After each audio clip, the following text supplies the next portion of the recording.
What up, peeps? So imagine all the rich people in the world getting together and then hanging out in a city for a week and talking about how they have the best plans for the world and everybody else is just an idiot and it's only the wealthiest and the business people and the entrepreneurs that know what's best for humanity. That's what Davos is, pretty much. And I'm sure you've all heard of it. There's more than enough on the internet talking about Davos every year because it's an annual event. I think it's up in the Alps, or I think it's in Switzerland, but they basically, everybody in the town leaves for a week and they'll rent their places out for like up to like $65,000 a night for like a little two-bedroom, apartment. And all the wealthiest people and all the billionaires around the world, they get together and they come up to this, little alpine town, and they have various events. All the businesses shut down and all their logos are covered up by, you know, uh, various whatever cryptocurrency people, or I think one was like CBS, or it was NBC, and like some cryptocurrency. I don't remember which one, Bitcoin or something, but it, it's so, in my eyes, this whole idea is so out of touch with anything normal that I see in my day-to-day life that I can't help but just talk a little bit about it. I did see a video the other day that was really well done, which talked about this, and this was by Ordinary Things. I think it's Ordinary Things. Yeah, it's a channel. He uploads every few months, but the latest one he did was about Davos, and it's funny because I've been aware of it for a long time, but I pretty much ignore it. Just like I ignore Klaus Schwab and the WEF, or the World Economic Forum, when he came up on stage dressed in his like Darth Vader costume, saying where this whole thing "you will own nothing and be happy" came from, which was basically from a line within the speech where somebody said that by 2030 I won't own anything and I'll be happy. It was taken out of context, but not really, in the sense that basically everything we see right now is going to rental. Look at the way that people are just giving away their DVD and CD collections because now they can stream everything, is to me a sign that we are in some very dangerous times. That the idea that a subscription model might be fine for music, but I prefer to have physical copies of my music. Maybe that's just old school, but I feel the same way about movies or anything else. But especially feel that way about my appliances. I feel that way about my automobiles. I don't want to have to buy a car where I have to pay extra to get the full access to the horsepower that my car has. This is a thing now, a normal thing with like Mercedes and several other companies, where you can buy the car, but if you want to get the full torque out of it, and you want to get the full capacity of the engine, you have to, since it's all run off a computer, in order to get that program that will make it run more, faster, whatever it might be, you have to pay a premium. You're basically having to pay a little extra for everything now. It's slowly nickeling and diming people, and people don't even realize what's going on. And those of us who grew up from Gen X or earlier, we saw this, transfer of power over to people and companies, that people were allowing themselves to be taken advantage of because it's convenience. And I gotta say, there are so many quotes through history about sacrificing, our freedom for convenience, the same way we have with algorithms, or that most people, they're not necessarily okay with all their data being shared, but they're not going to change the way that they do things. They're not going to start using a different search engine, or browsing, privately or anything. People are just going to continue to do what they normally do. And these algorithms are going to suck up your information to the point where you're going to be catered to. A lot of folks don't mind. Say, well, at least I get ads that I like. And I understand this. But there's a certain amount of autonomy that a human needs to have. And if we don't have that, then we are so easily manipulated. This when the wealthy people get together, they are so out of touch with what the average person really wants and needs in this world. It's really unfortunate.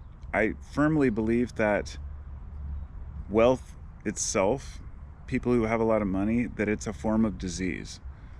And I haven't really formulated an actual hypothesis on this and how I would like to define it.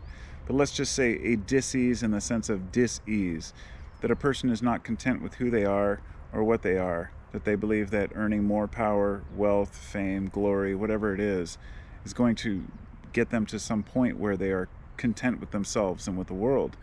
And as we've seen, this just never happens. There's nobody who's said, oh, I've earned enough, I have enough recognition, I'm good to go now. There are some people who bow out gracefully, who have, come into the limelight through whether movies or music or politics, and they've earned some money and they've moved on with their lives. But it's probably through a life reckoning, a realization, or some epiphany that they had that, holy shit, I'm not doing this right. And I'm not saying that we don't need people who are famous, or we don't need people to look up to. We do need heroes. There are always going to be folks who we look to for advice, people we look to for inspiration. The sports players, or politicians, musicians, artists, whoever it might be. But the most humble of them are the ones that say, well, thank you, I appreciate that you like what I've done, and you can do it too. It's almost that we put people on a pedestal. We don't want to admit that we can be that good too, or that we could make the effort. We just say, wow, this person's really lucky, look at how well they've done for themselves. I feel like it's the same way with even religion. If you want to bring it to Jesus, for example, to make it extreme here, a lot of folks talk about how Jesus was this, great man, but this great man spoke of how you as well can become just like me, or even better. It was in the scripture.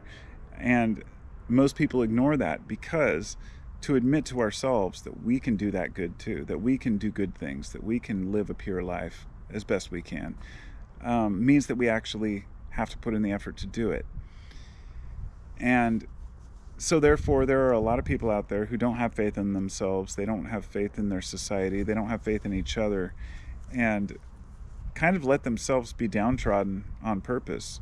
Like, no matter how much I've suffered in my life, no matter how many times I've been broke or been in pain or been suffering, I get back up and I fucking move on, because that's all you can do. But for the folks out there who sit and mope and complain, especially those who are, say, in their 40s or 50s or 60s even, and still complaining about how they were raised, still bitching about their parents, fucking get over it, man. You are never going to live a happy life if you're blaming things that happened to you 50 years ago. And this is a balancing act, because trauma and issues in our life when we're young do affect us. But if we use that as an excuse to just continue on being idiots, then that's us. That's on us. And I say this because it is the working class, you and me, the blue-collar workers, that make this world happen. So when you get a collection of,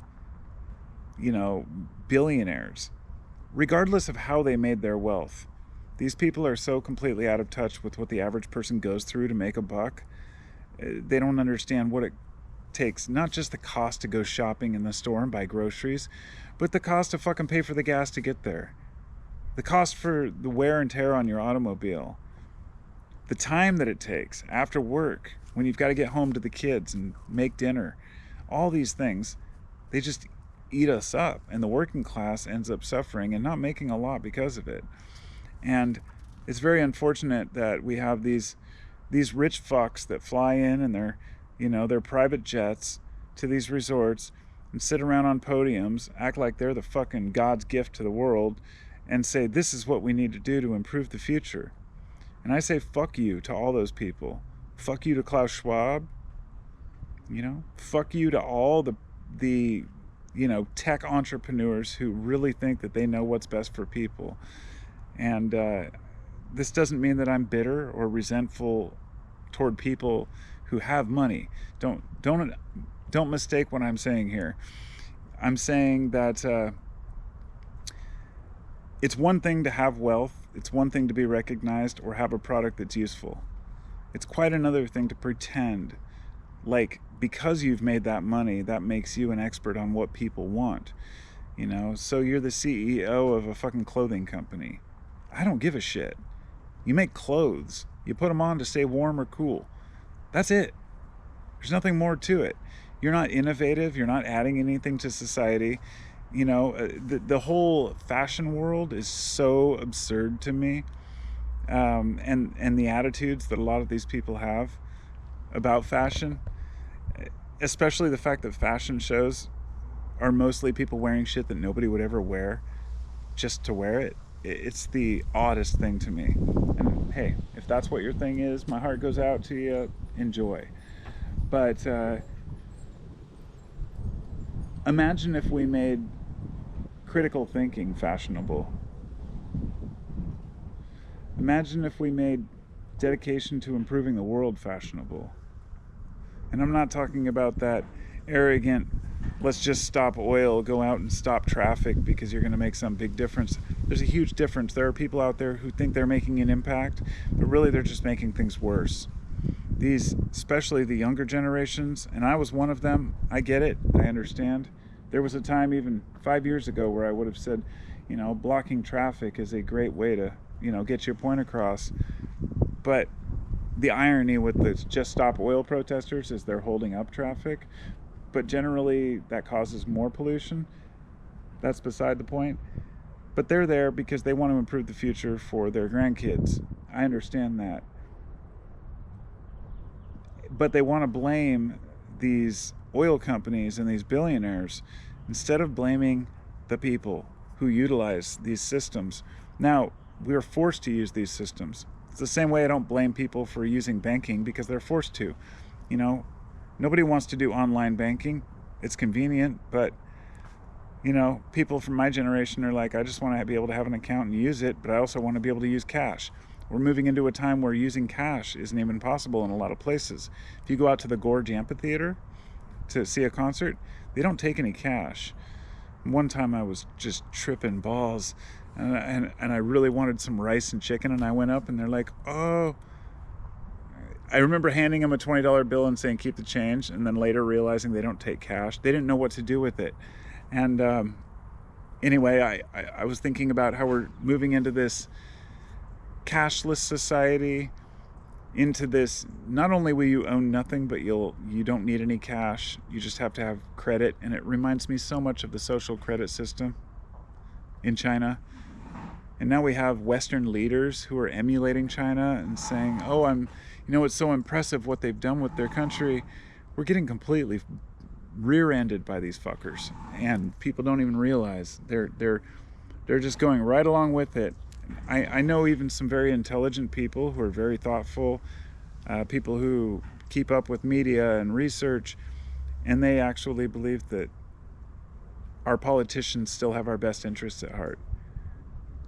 And the problem is that these politicians are funded quite often, most of the time, by the same companies. I'll never forget back in when I found out that Obama and God, who was he running against? McCain, I think, at the same time. They were both funded by Goldman Sachs in equal amounts.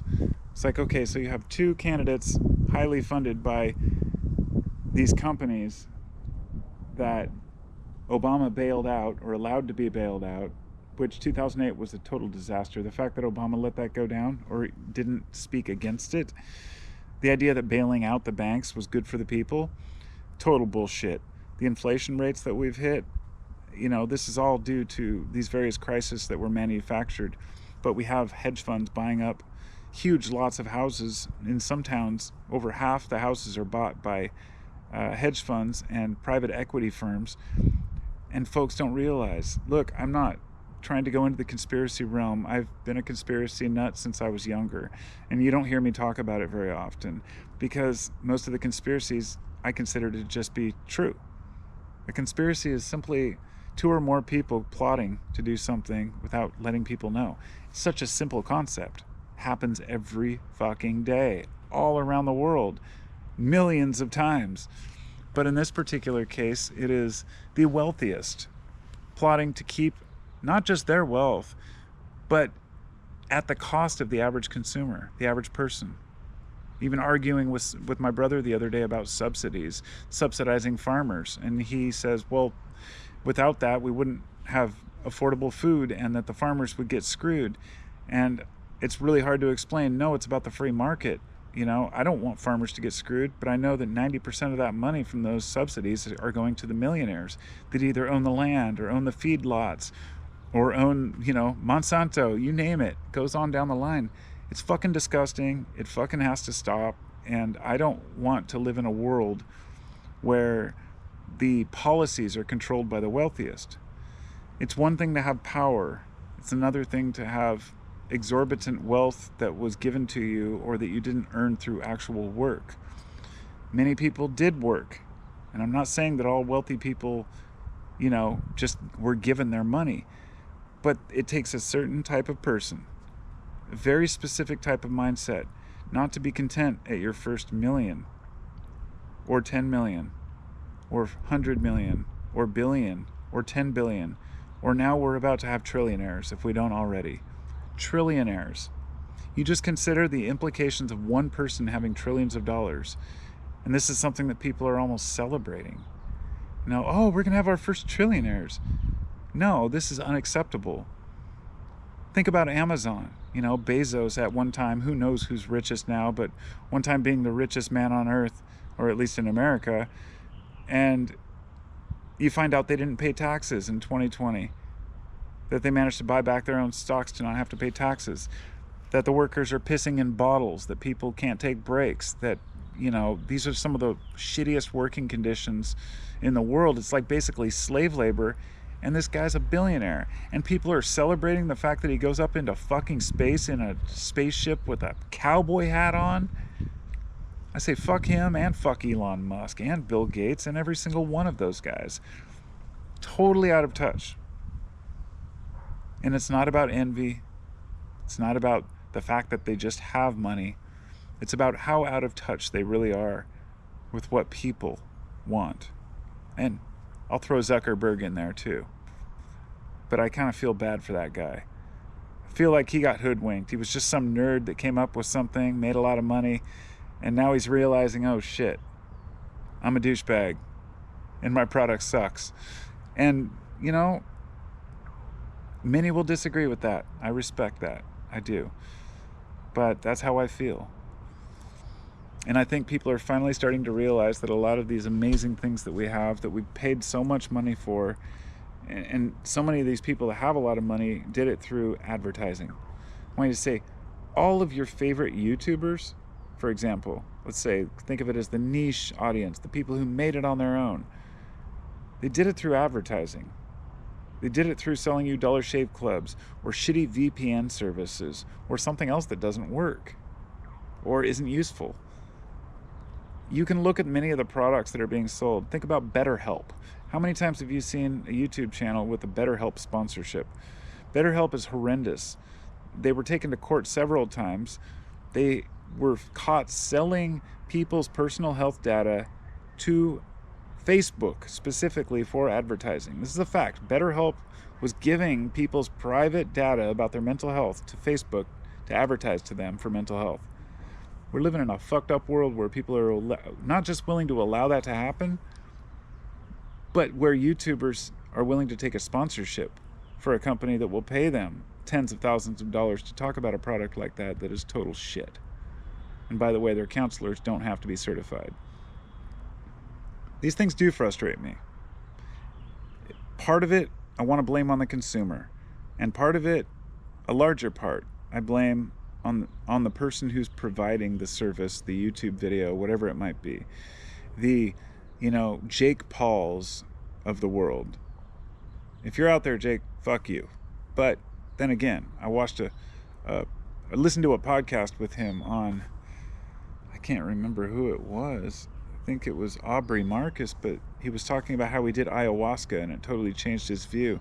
I'm not saying people can't change, saying it's very difficult to get people with money to change, to stop pretending that they know what they're talking about when it comes to what people need. Because if you're not living an average person's life, you don't know what the fuck an average person needs. I'm an average person. I know what it's like to go to the grocery store with the calculator to make sure I have enough to pay for my groceries. I know what it's like to have a little extra and how exciting that can be. And I also know how fucked up it is when you have that extra, that all of a sudden somebody dies and you have to pay for a funeral, or your house burns down, or your car breaks down and all your money goes into that. Like my transmission's out right now and I have to deal with that shit. These are the things that the average person deals with. A person with enough money to just pay somebody else to deal with their problems hasn't dealt with any real problems, so they're not the go-to person for advice. It's like this hustle culture. The people who want to get you to buy these programs from them, and people pay thousands of dollars for a program to teach them how to get rich quick. But what you find out is the way these people got rich quick was by selling get rich quick schemes, not by actually doing anything. They're telling you how to get rich, so you're making them rich, and it's not passed down. And there's some shady practices out there. And cheers to wit and awareness, to not getting ourselves totally screwed over by the people out there with so much money that they just have to make a little more off of you by selling you some shitty merch or a can of Prime. Don't buy Prime. Prime energy drink. The first thing I see when I walk in the door at my local health food store. Well, anyway, we're living in some fake ass times, and there are a lot of fake ass people trying to, take charge and think they know what's best. Just remember, your advice is just as good as Elon Musk's, okay? I want to make this clear. We need to stop revering people because they have money. It doesn't mean they have understandings about basic life. No, they have understandings about business and money, and that is not life. These are fleeting things. It's the day-to-day actions that really make the man, make the woman, make a human to be able to live and not just put on a plastic smile for the cameras. And folks are so hoodwinked and easily fooled. And so that's my bitching about rich people and their totally out of touch reality. I could name them all off, but there's no point. I only mentioned Elon Musk once. I want to mention I do have respect for all of the people, all of these rich people, most of them, for at least one aspect of like, what is a redeeming quality? I've always liked, well, you think about Edward Bernays, he was the king of propaganda. His father worked in that propaganda industry basically, but he was the one who said using human psychology to create a consumer society will be good for the country. It was Edward Bernays and his crew that actually made Americans believe that buying stuff, disposable things, and continuing to buy stuff was good for the economy. And this really resonated after 9/11 when Bush stood up there and said, all right, get out there and go shopping. It was a big thing back then. Younger people probably don't remember it, but this shopping thing was pushed a lot. Get out there and spend money. Spend money, spend money. It's the most out of touch bullshit. When people don't have money, they don't have money to spend. Putting money into the economy only matters if you're buying things that you need and that are useful. Otherwise, they'll continue to provide Abercrombie and Fitch jackets that nobody really needs to spend extra for, or certain cars just so you can say, oh, I have this brand name car, It's like somebody mentioned to me the other day, like, oh, that's the difference between a Ferrari and a Honda. I was like, yeah, I'd rather have a fucking Honda because Ferraris catch on fire. I don't care about what people say about my car. I care about how it functions. And I feel the exact same way about my planet. I don't care how many things we can utilize and steal and rape from it. I want to see the planet survive us, but I want to see us survive on our planet. And the way that the wealthiest have convinced us to continue with gasoline, to continue with pollution, to use more plastics, and then on the side saying, we're green, it's just bullshit. So being an average person is difficult, but it can be better if we stop looking to the people with money for advice. And definitely don't look to Davos for the future of humanity. Because when a person spends most of their life making money, they don't have very much time for reflection, pondering, meditation, and understanding what actually matters. They're stuck in the rat race in their own little reality, and what they believe to be true may be true for them, but not for everybody else. And that, my friends, is my rant, so fuck those guys. And much love to you all. And if I become a ridiculously wealthy entrepreneur one day, I promise I won't turn into a total dickhead. But I would imagine I would stop when I have enough and utilize that money to do something, instead of continuing to make more so I can say, look at me, look at me, look at me, look at me. Peace.